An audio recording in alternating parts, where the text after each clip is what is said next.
Alors, petit b, on a interpréter le résultat. Ah, non, excusez-moi. Donc, le chiffre souligné plutôt. On a un chiffre, le 1,2, c'est un taux, donc c'est le taux de croissance annuel, 1,2%.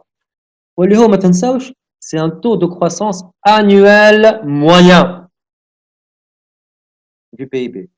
En fait, on a les instruments qui permettent de mesurer la croissance économique, on a plusieurs indicateurs. Taux de croissance global, taux de croissance annuel, taux de croissance annuel moyen, coefficient multiplicateur ou l'indice. Taux de croissance annuel moyen هو l'indicateur الوحيد اللي ما عطيناش فيه une formule, لكن اللي لازمنا نعرفوه هي l'interprétation. Alors, que signifie ce chiffre? Oh, c'est un taux. Donc, comme tout taux, il va exprimer soit une augmentation, soit une diminution. Madame au positif, c'est une augmentation. Donc, c'est un agrégat qui mesure les richesses créées par les agents économiques résidents. Donc, en d'autres termes, les richesses créées par les agents économiques résidents, et les HOA, le PIB, en Allemagne, les richesses ont augmenté de 1,2%. Un A positif, donc c'est une augmentation. Mais comment ça a augmenté? C'est un élément essentiel. Chaque année en moyenne. Quel pays a une croissance extensive et quel pays a une croissance intensive? Et vous allez justifier votre réponse. En fait, parmi les deux pays, ما فماش بلاد مستلقى عندها croissance extensive كهو وبلاد عندها croissance intensive كهو. C'est impossible. Dans la plupart des cas, la croissance économique est à la fois extensive et à la fois intensive. فما partie منها extensive ou partie منها intensive. لكن نجم واحدة تطغى على الأخرى. Elle est plus importante que l'autre. نجم تكون une croissance plus intensive qu'intensive ou plus intensive qu'extensive. On va considérer donc que chaque cas à part, chaque pays à part. Commençons par le cas de la France. On a un 1,4%. On passe à 0,9 le facteur travail ou le facteur capital, ou 0,5 la productivité globale des facteurs. Donc là, le facteur travail ou le facteur capital, le part نتاعهم في le PIB أكثر من productivité. هنا عندك 0,9 point de pourcentage وهنا عندك 0,5 من جملة 1,4. Donc, automatiquement, madame le facteur travail ou le facteur capital أكثر, il participe plus à l'augmentation du PIB, à la création de richesses. Automatiquement, la France a une croissance plutôt de type extensive. Elle est plutôt, يعني في أغلبيتها, elle est extensive. فيها partie intensive زادرة, لكن la part la plus importante de la croissance économique française est une croissance extensive. Par contre, في الكلام تاع l'Allemagne, نتبعوا معايا 1,2%. منها 0,8 راجع للبرودكتيفيتي و0,4 للفacteur capital. Le facteur travail ما يساهمش, ce qui est tout à fait normal, étant donné que la structure par âge de la population allemande, mais c'est pas ça le problème. Donc là, nous, في ألمانيا 0,4 من 1,2, donc 0,4 من 1,2 جاي من الفاكتور كابيتال و0,8 جاي من البرودكتيفيتي. Donc شنو نجمو نفهموا أكثرية الكروissance économique جاية من البرودكتيفيتي, donc elle est plus de type intensive que de type passif. Et donc, pour revenir, voilà, la croissance économique de la France,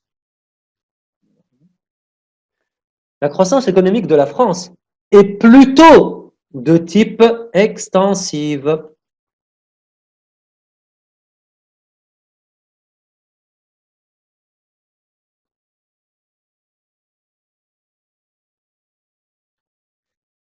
Je tiens à préciser, elle est plutôt de type extensive.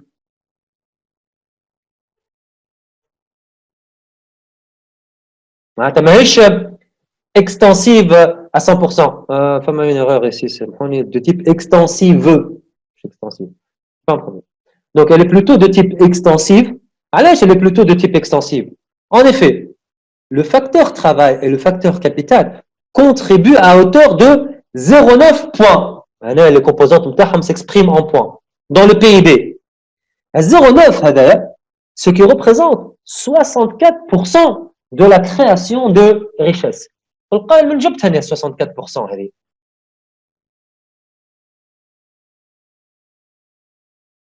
لاحظتوا بالنسبة لفرنسا قلنا 0,2 و 0,7 اللي هي 0,9 بوان. نجي نشوف شي مثل 0,9 من جملة 1,4 نلقاها à peu près 64%. كيفاش لقيتها؟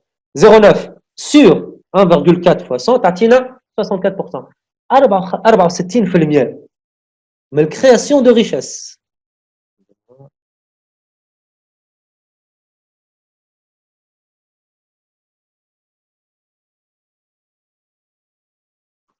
«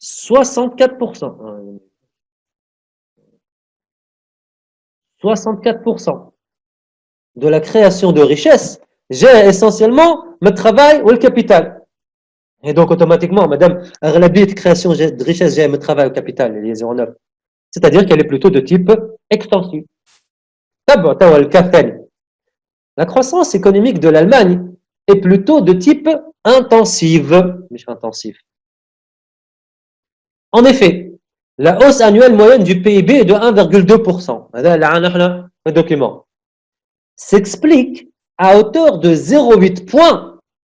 1,2 0,8 GME productivité.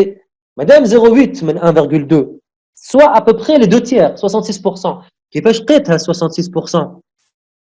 Kif نفس العملية 0,8 sur 1,2 fois 100.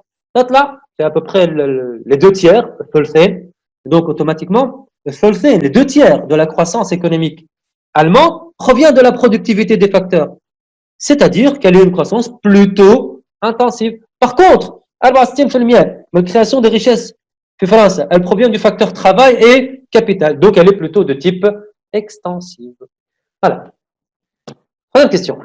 Identifiez un technopole, puis dites comment l'implantation des entreprises dans un technopole améliore leur compétitivité. Identifier un technopole. Ce qui nous est demandé en premier lieu, c'est de définir la notion de technopole. Qu'est-ce que le technopole? Puis, deuxième partie de la question, dites comment l'implantation des entreprises dans un technopole améliore leur compétitivité. L'implantation Zara. Entreprise, le technopole, son implantation, son existence à l'intérieur et au sein de ce technopole améliore la compétitivité. Comment cela contribue-t-il à améliorer la compétitivité? C'est ce que nous allons voir. Donc, commençons par la première partie. Qu'est-ce qu'un technopole? Alors, dans le sens général de la définition d'un technopole, c'est le regroupement dans une même zone géographique. Et je tiens à préciser qu'il s'agit sur une même zone, un même lieu. Des entreprises, des universités, des laboratoires et des centres de recherche et développement. Le technopole, c'est un lieu dans lequel se regroupent les entreprises, les universités, les laboratoires et les centres de recherche et développement, de différentes composantes qui s'occupent de la technologie. Déjà, le fait يكونوا قراب لبعضهم فاك ou entreprise ou laboratoire ou centre de recherche القرب الجغرافي بين بعضهم ça va faciliter les échanges et donc ça va être un élément plus favorable pour développer l'activité de l'entreprise. Alors, là les premières parties, donc définition. On passe au deuxième élément. Comment l'implantation des entreprises dans une technopole améliore leur compétitivité? Donc, l'implantation d'une entreprise dans un technopole permet à celle-ci de bénéficier. Excusez-moi aussi, il y a quelques erreurs, faute d'orthographe, auxquelles je n'ai pas fait attention. De bénéficier d'un échange, un échange croisé des idées. Le fait اللي هما قرب لبعض différentes composantes اللي هما les entreprises اللي هما les universités, les laboratoires, les centres. Cette proximité géographique va faciliter un échange croisé des idées. Je sais pas.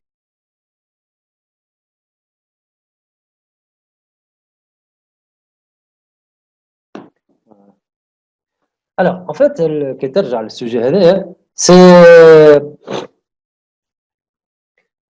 c'est grand temps, le parti, la section, la contribution de l'investissement à la croissance économique. D'accord. Commencer par la première partie. L'investissement augmente la production. Voilà, l'offre. Augmente, accroît. Le verbe accroître, ça signifie augmenter les quantités produites, la production des entreprises. Qui fait? Premièrement, par son effet sur la capacité de production. On a qui roule par son effet, l'investissement. L'investissement a un effet sur la capacité de production. Qu'est-ce que ça signifie? Les différentes formes d'investissement, quelle que soit la forme d'investissement que va réaliser l'entreprise, c'est de capacité. Il va de capacité. C'est de modernisation, ou même de remplacement. Cela augmente les quantités produites par les entreprises. Allez,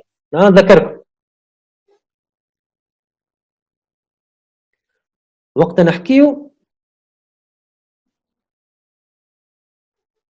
على l'investissement de capacité. شنو هو l'investissement de capacité في الآخر؟ C'est l'acquisition de machines supplémentaires. عندي une machine X تصنع لي 100 نزيدها واحدة أخرى كيفها تصنع زادة 100. Donc au total, la quantité produite صار لها elle a augmenté. Donc l'investissement de capacité augmente les quantités produites. كيف زاد في l'investissement de modernisation. L'investissement de modernisation شنو هو؟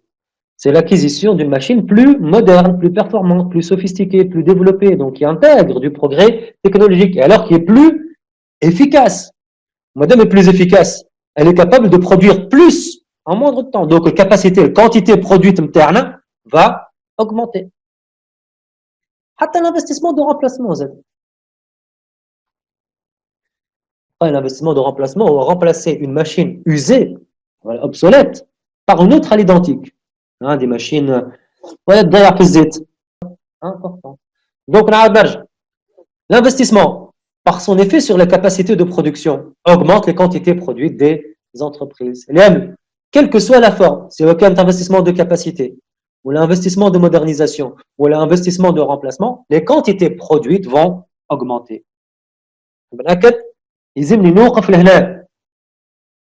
الكور نتاعنا كي ترجعوا للكور تلقاهم بعد وصلتنا للكرواسونس ايكونوميك لكن في البارتي هذه ما عندناش احنا كرواسونس ايكونوميك ما حسناش بها الكرواسونس. وي شكون معايا؟ ملاك مسيو لهنا في الكاباسيتي وكل شيء والغومبلاسمون ما نفسروهمش جست نكتبوهم وقرا سي با لا بين هذا من غير ما تتعمق فيهم. سي با سكي نوز انتريس سي كوا وانو l'investissement quelle que soit sa forme de capacité de modernisation ou de remplacement, ça augmente les quantités produites. Globalement, l'idée à la ça ne pose pas de problème. D'accord? Alors, allez, l'idée de l'année. Deuxième idée.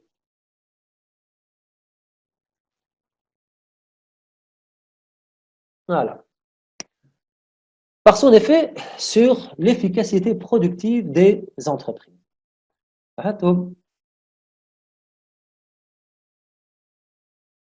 Déjà que قلت efficacité productive. نحكي على efficacité. مادام فما efficacité, automatiquement فما investissement de modernisation. Donc, l'investissement de modernisation par l'intégration du progrès technique dans le processus de production est une source d'innovation, de procédés. Les innovations forment différentes formes. La première forme, c'est les innovations de procédés, les innovations qui sont utilisées par les entreprises. عشان تستعمل ماشينة جديدة تربط ماشين تاعها بالordinateur. Donc, ce sont des innovations qui sont générées par les entreprises elles-mêmes. Ce qui améliore, l'entreprise, ce qui améliore l'efficacité productive des entreprises. كل ما تدخل innovation في التكنيك de production qu'on va utiliser, مثلا نستعمل robotisation des robots. Donc tout ça, ça permet d'améliorer l'efficacité productive, donc d'augmenter les quantités produites par l'entreprise. Mais aussi, les innovations de produits. On fait les innovations, enfin, on a deux grandes catégories. Les innovations de procédés, et les l'entreprise. Ou les innovations de produits, les en tant que consommateur.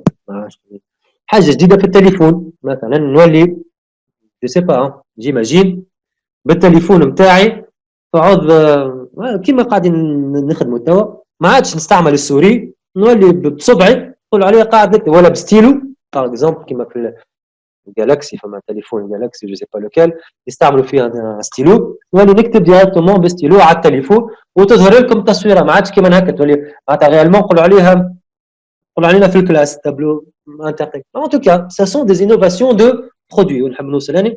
Donc, l'entreprise, par l'intégration du progrès technologique, permet de créer des innovations de procédés, mais aussi des innovations de produits. Dans les deux cas, cela augmente les quantités offertes. Les quantités produites, la production, les quantités offertes, c'est la même chose. D'accord? Donc, premièrement, effet sur les capacités de production. Deuxièmement, effet sur l'efficacité productive de l'entreprise. Troisième élément maintenant. Par ces effets d'entraînement.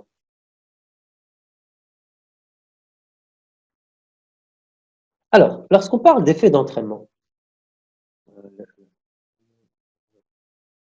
par ces effets d'entraînement. Donc, qu'est-ce qu'un effet d'entraînement? La réalisation d'un investissement va induire, va entraîner, d'où le terme effet d'entraînement d'ailleurs, va induire ou va entraîner d'autres investissements par d'autres agents économiques, surtout dans les activités qui lui sont complémentaires. Qu'est-ce que ça veut dire? Il y a des entreprises qui ont investissement. Toute une chaîne d'entreprises qui sont reliées, une filière d'activités, c'est-à-dire un ensemble d'entreprises qui sont complémentaires les unes par rapport aux autres.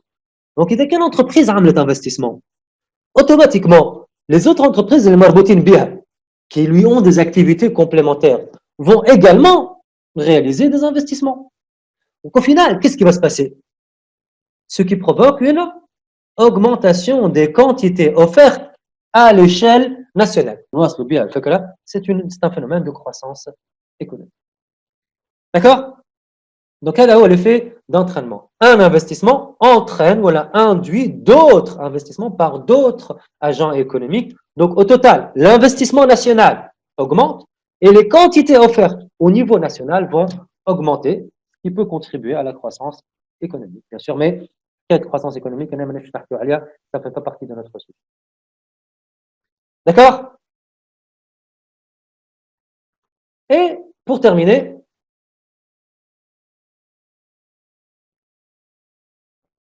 par ces externalités positives. L'idée a été évoquée tout à l'heure par Amina.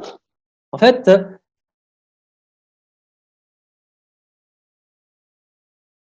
on a donc les externalités positives. Alors, externalité positive, vous chauffez un exemple, on va reprendre. La réalisation d'un investissement. On a les externalités positives, essentiellement, surtout les investissements publics. Si on fait l'infrastructure, si on fait l'éducation, si on fait la formation. Donc, en fin de compte, l'investissement public, c'est un moteur d'externalité positive. Donc, la réalisation d'un investissement va profiter à tous les autres agents économiques sans en supporter le coût. On a qui roule sans en supporter le coût. Je m'arrête. Gratuitement. Donc au final,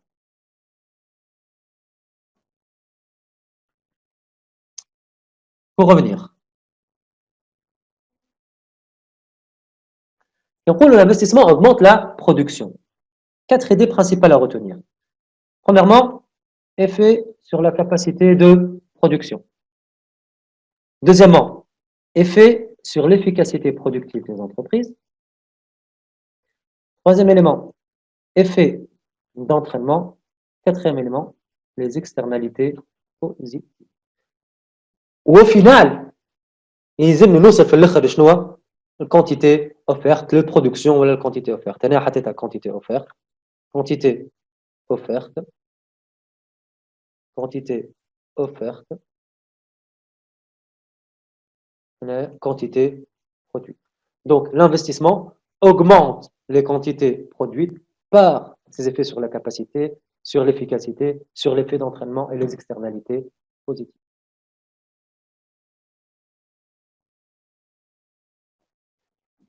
D'accord?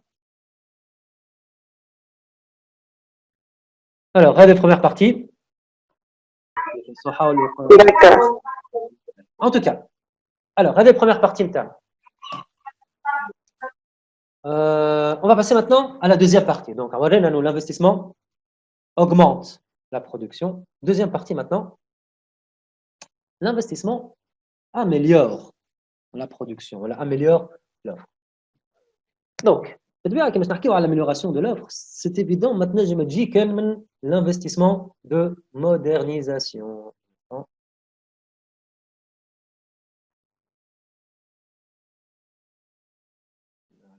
Donc, nécessairement, on dit amélioration. Donc, je un élément qualitatif. L'élément qualitatif ne peut être qu'à travers l'investissement de modernisation. Là, nous faisons l'investissement de capacité ou l'investissement de remplacement. Les machines qu'on va remplacer, ce sont des machines à l'identique, exactement les mêmes. Donc, puisqu'elles sont exactement les mêmes, évidemment, ça ne va pas améliorer. Donc, seul l'investissement de modernisation par l'intégration, l'utilisation de machines plus modernes, donc plus performantes, et l'intégration du processus de production, du progrès technologique dans le processus de production, permet d'améliorer la qualité de la production, donc d'améliorer la compétitivité structurelle. Madame la Narki, ou la hors prime. Alors, premier élément, comme son nom l'indique, qui ont amélioration.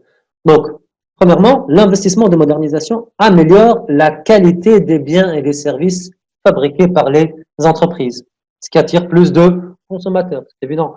Lorsqu'on utilise des machines plus modernes, plus performantes, qui intègrent plus de progrès technologiques, la qualité du produit final va s'améliorer. La qualité des biens et des services va être meilleure. Et donc, automatiquement, cela va attirer plus de consommateurs. Et comme on l'a dit tout à l'heure, cela va améliorer la compétitivité de l'entreprise. Une plus grande diversification de la production. Lorsque l'entreprise diversifie sa production, c'est qu'elle est en train d'améliorer son offre, en fin de compte.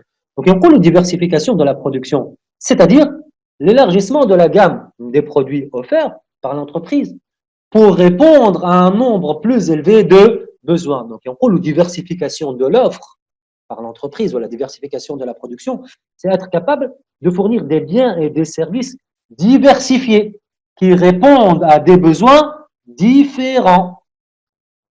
Par exemple, si je prends le cas de Samsung, mais aussi, donc, amélioration de l'offre. Donc, amélioration de l'offre et amélioration de la qualité, une plus grande diversification, mais également, cela signifie une plus grande différenciation de la production. Donc, je m'arrête, hein, différenciation. Un instant, s'il vous plaît. Donc, on a deux termes à bien distinguer. Différenciation et diversification. Diversification qui est mon côté comme l'exemple par Samsung. Téléphonette, frigidaire, ainsi de suite. Climatiseur, ordinateur, ainsi de suite. Donc, des produits qui répondent à des besoins différents. Plus grande différenciation de la production, c'est-à-dire une possibilité d'offrir une multitude de biens et de services qui répondent aux mêmes besoins, mais avec des caractéristiques différentes, ce qui permet de mieux satisfaire les besoins selon les goûts ou selon les revenus des consommateurs.